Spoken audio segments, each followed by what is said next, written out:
मध्य प्रदेश अधिकारी कर्मचारी संयुक्त मोर्चा के तत्वावधान में लोक शिक्षण संचालनालय में आयुक्त महोदय को ज्ञापन दिया गया 3 सूत्रीय मांगों को लेकर, जिसमें सीएम राइज स्कूल में शिक्षकों की नियुक्ति पर जो परीक्षा संबंधी एवं आयु को लेकर आज ज्ञापन दिया है। कई संगठनों के प्रदेश पदाधिकारी उपस्थित थे। शिक्षकों का अपमान बंद करो, शिक्षकों का अपमान बंद करो, शिक्षकों का अपमान बंद करो, कर्मचारी ज्ञापन दिया गया। जितेंद्र सिंह, प्रदेश अध्यक्ष, मध्य प्रदेश अधिकारी कर्मचारी संयुक्त मोर्चा। अभी हमने जो हमारा आंदोलन है उसके तहत ज्ञापन अभी देना बाकी है, किंतु कमिश्नर साहब ने हमें चर्चा के लिए बुला लिया था और हमने माननीय आयुक्त महोदय को सिर्फ एक ही बात कही है कि आप अपना इतिहास देखिए। जिस प्रकार से आपने एक्सीलेंस कॉलेज के नाम पर इस प्रदेश के शिक्षकों की परीक्षा लेकर भर्ती की थी और जो शिक्षक एक्सीलेंस विद्यालयों में आए थे और 2019 में जब ऑनलाइन स्थानांतरण नीति आई तो करीब 60 से 70% शिक्षकों ने वो विद्यालय छोड़ दिया था। तो कुल मिला के सीएम राइज का कॉन्सेप्ट अच्छा है, हम इसका समर्थन करते हैं, लेकिन बार बार शिक्षकों की परीक्षा न ली जाए। शिक्षकों का जो अकादमिक रिकॉर्ड है, जो उनका पिछले 2 वर्षों का रिजल्ट है, उसके आधार पर उनको उसी विद्यालय में पढ़ाने का अवसर दिया जाए और उनको अपनी श्रेष्ठता साबित करने का अवसर दिया जाए। सीएम राइज स्कूल में अभी भी वही लोग आवेदन कर रहे हैं जो दूरस्थ कहीं ग्रामीण अंचलों में पदस्थ हैं और वो अपने यथा स्थान पर जाने की कोशिश करेंगे, आएंगे, 1 साल रहेंगे, फिर अगले साल कहीं उनका ट्रांसफ़र होगा तो वो विद्यालय छोड़ के चले जाएंगे। तो इस प्रकार जो माननीय मुख्यमंत्री जी की सीएम राइज का जो इतना अच्छा उनका एक विचार है और इतनी अच्छी योजना है, उसको पलीता लगना तय है।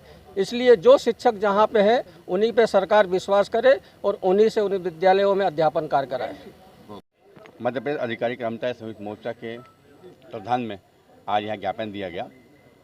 ज्ञापन का मुख्य उद्देश्य यह रहा कि जो सीएम राइज स्कूल बनाए गए हैं 276 पूरे प्रदेश में, माननीय मुख्यमंत्री कंसेप्ट बहुत अच्छा है, लेकिन वर्तमान में जो 3/11 को आदेश जारी हुआ है हमारे यहाँ डीपीआई से, उसमें स्पष्ट कहा गया है, उसमें ये शो किया गया है कि जो शिक्षक भाई लोग होंगे पूरे प्रदेश में उनका परीक्षा ली जाएगी। परीक्षा लेने के बाद वो पात्र नहीं होते हैं तो वो उस स्कूल में नहीं रहेंगे और जिनकी उम्र 57 वर्ष हो गई है वो भी इस परीक्षा नहीं देंगे।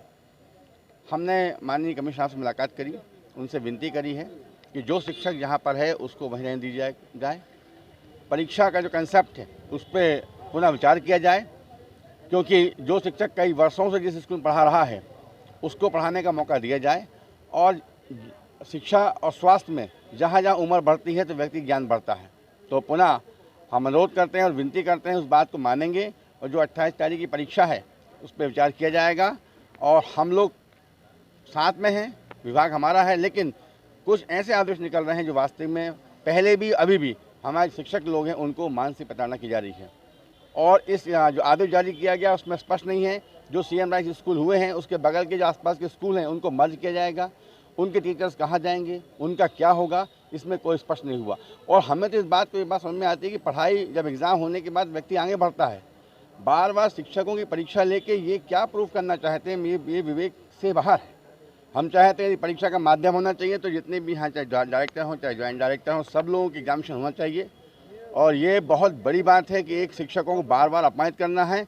और यहाँ मैं समझता हूँ कि माननीय मुख्यमंत्री महोदय की जो योजना है उसको किसी प्रकार से ना लगे पलीता, और हम आशा करते हैं।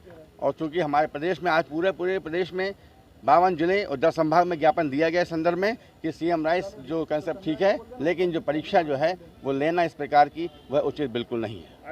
चर्चा हुई, इस पर विचार किया गया, क्या बात हुई? हाँ, उन्होंने कहा है कि इस पर हम विचार करेंगे कि जो कंसेप्ट है उस क्या है उस पर किया जाएगा। आज हम कल मंत्री लोगों से मिलने गए थे, मंत्री लोगों को इस बात का संज्ञान नहीं था। और जो क्षेत्रीय विधायक हैं उनसे जब हमारे लोग मुलाकात किए हैं, वर्तमान हमारे क्षेत्रीय विधायक जो थे विश्वास सारंग जी थे, कृष्णा गौड़ जी थी, उन्हें ये जानकारी बिल्कुल नहीं है कि जो शिक्षक वहाँ पर है जिस स्कूल में है उसको निकाल दिया जाएगा।